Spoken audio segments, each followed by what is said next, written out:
What's going on, y'all? Machiavelli Mills TV. Y'all hit the like button, hit the subscribe button. So, I've been watching Champ. Y'all know Champ of My Expert Opinion.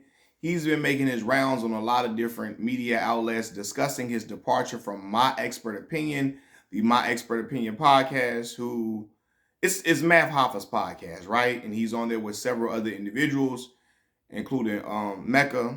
Uh, was Mecca was the source, right? And so anyway, Source Magazine. But anyway, Champ is discussing his departure, and he explains the straw that broke the camel's back was after the Al B. Al interview. And after the interview was over with, after Champ was asking questions, etc., Mav Hoffa comes to him and say, "Yo, I'm not paying you for this interview. I'm not paying you for this interview today because you didn't bring any sponsors, right?" And Champ goes, "Well, okay, why you didn't tell me? Why did you let me work and not pay me?" You know what I mean? Which is a valid question. Like he thinking, why would you allow somebody to pick you up? Because Champ speaks about his role on the show. He was picking Math up to bring him to the shop. He was opening the shop. He was cleaning the shop. He was going to the store to go get the liquor that the guests like to drink. If the guest is coming on, they would probably request a certain type of liquor to drink. Champ got to go to the store to go get the liquor, etc. Right? Bro, if the man's being a janitor, Uber driver, a bartender, security, etc., and then he comes on and participates in the interview and asks questions and helps the interview go along, and then you say, "I'm not paying you," that's wild, bro. That's wild. Tell me you're not paying me before the interview start so that I can say, okay, I'll just leave today, right? Or he can make the decision if he wants to participate or not. Because allowing somebody to do a day's work and then not paying them, that's foul. How do you know this person wasn't looking forward to get paid? They was looking forward to that money. How do you know that person didn't need that money for something and you tell them after the fact, after they already worked, they're expecting to get paid, they thinking they're gonna get some money, you saying, "No, I'm not doing it." Not I can't pay you, I'm not paying you. I can't pay you with something different than I'm not paying you. He said, Mav said, "I'm not paying you." And that's like, well, damn, you got it. You just don't want to give it to me because I ain't bring no sponsors. And I'm like, what did he mean by that? And then Champ goes on to explain that, hey, I brought a lot of the guests, I brought a nice amount of guests onto the show. I brought guests to the show, right? He names the individuals. I didn't write it down. I should have written the names down that he brought. But these were significant individuals that he brought to the show. And he so I don't know he don't really know what he meant by you ain't bring no sponsors or whatever. I don't know. But it's just crazy. And I'm looking like, is Mav Hoffa the problem, on his own podcast? Because we've seen in this past year, we didn't in a year span, we didn't see 4 people leave: Heineken, SO, Bigger, and now Champ, right? If what's my man name? If Mecca leaves, I know something for real. I already know something, but I know something for real if Mecca leaves. All of them say that Mav Hoffa don't like to pay people. He doesn't like to pay people. And you got to pay people for honest days of work. You do. But I think Hoffa has this mentality where I believe this. I don't know the brother. I'm just saying what I feel. I could be totally wrong, but this is how I feel, the energy I pick up from him. He reminds me of a lot of Chicago dudes I grew up with. They want to be the top dog, the big dog. In this situation, he is. It's his podcast. But they want to remind you that you the little nigga. You the little Negro amongst the crew. I shouldn't be saying the N-word on this show. I mean on my platform. But yeah, you the little N-word. You his little N-word. You know what I mean? He reminds you that every chance he could get. A lot of some Chicago dudes do. Which is why I didn't hang with certain dudes, because I'm not gonna be your little N-word. I'm not. I'm my own man. But I feel like, Hoffa has a way of trying to keep himself leveled above everybody in certain ways. And he kind of got a vibe about him that is like, you ever see a person who, like, they want you doing well, but not as well as them. It kind of strikes me as he can be that type of individual. Like, he got some shystiness in him. And I always felt like he has some shystiness in him from the way he would just be stealing off folks. In battle raps, he didn't like the way the dude responded to his line. Serious Jones responded to something that he said. Serious Jones says, "Ooh," and then you gonna bust off of him, steal off of him, stealing off the other dude for no reason, right? And then I remember when Disaster stole off him and was whooping on him. You hear me?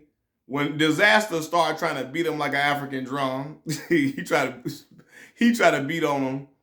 He was like, I was set up. And I'm looking like he trying to play like he the victim after you didn't already stole off 3 different dudes in battles. But you know what I mean? Like I said, the podcast is dope. I do believe he has a dope product. I mean, dope platform that he puts out there to the public. But I do believe where there's smoke, there's some fire. That he's not paying some people. He's not paying people at times, right? And when Champ describes that he's bringing people, guests to the show and stuff, you got to pay that brother, bro. Whether he brought somebody that day or not, you got to pay him. Because it's essential. And I feel like Champ was definitely essential to the show. When you see that the podcast like shut down, like they shut down for like a month or so. Right? They were just showing old clips of people for a while. Old clips. Wasn't nobody new. Old clips. So it felt like, Hoffa had to regroup for a minute. Which let me know that, yeah, Champ probably was bringing some people in.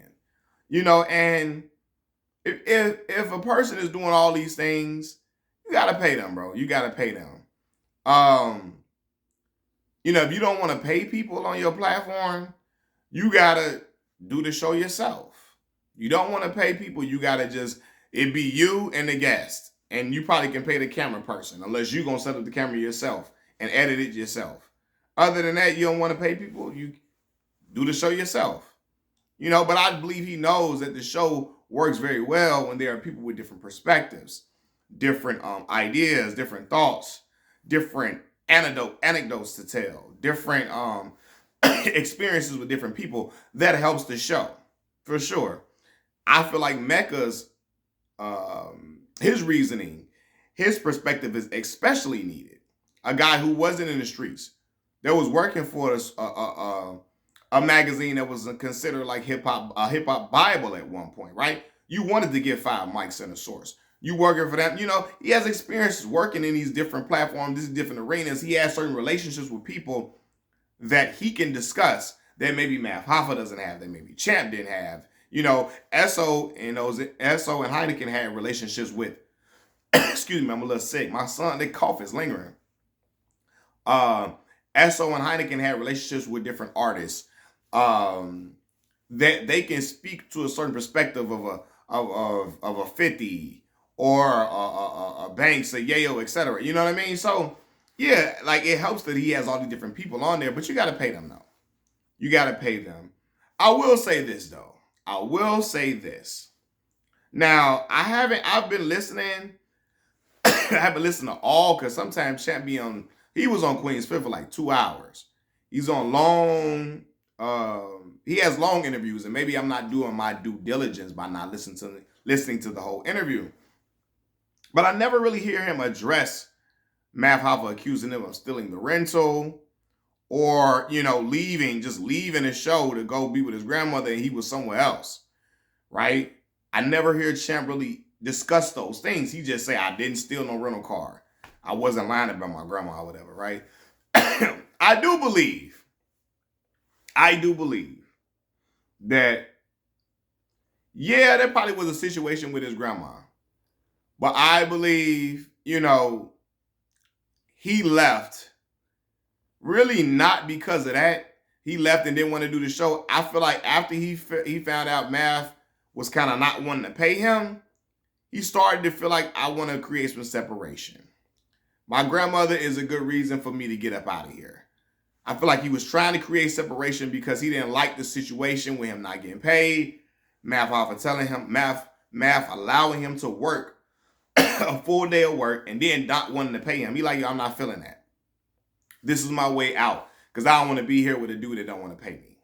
That's what I feel like happened. I don't know what happened with the rental situation, but I do believe with the grandma being sick and he leaving and he's somewhere else, he used the grandmother as a reason for him to leave, because he really didn't want to be there, knowing that he's working with a guy that didn't pay him and didn't want to pay him.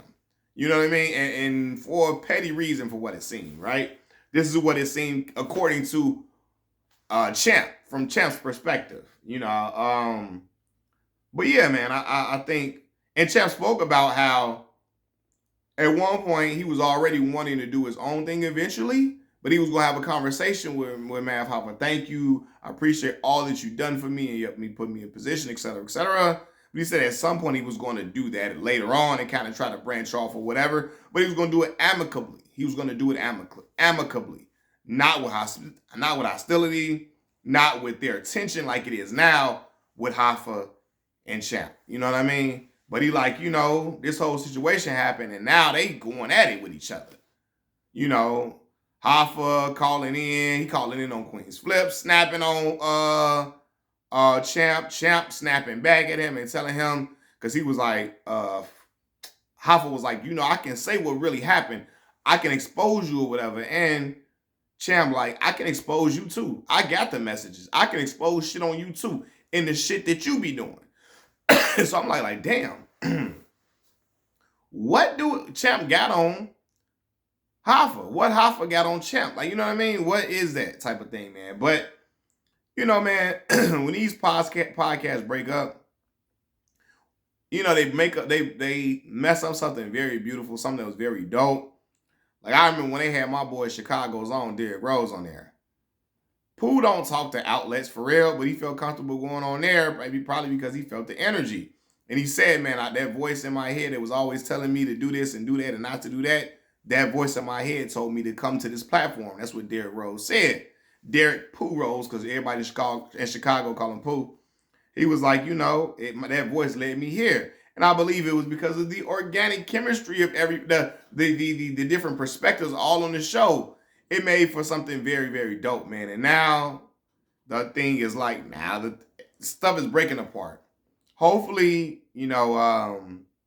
Mecca doesn't leave. Nobody else leaves. But I do believe that there are times that Hoffa don't want to pay folks. I do believe that. You know what I mean? And I don't know if it's getting too costly to break the money up between everybody. From what I heard, he paying them like $400 an episode, which is not a lot of money, but I don't know how much Hoffa getting off YouTube. It seemed like he getting a whole lot. He got damn near like 1 million subscribers. You know what I mean? And so I don't know, but I was hearing that. I'm like, man, bro, you got to pay folks though if that's the situation, man. Bro can't be the Uber driver to pick you up, take you back to the crib, clean up the shop, going to go get the liquor for the celebrities, asking the questions for the interviews. He can't be security and then not get paid and you wait for him to work and then not pay him. He could have really needed that money for something, man. So, yeah, man, unfortunately, money breaks folks up. I don't know. Hopefully they can resolve this peacefully and not with turmoil.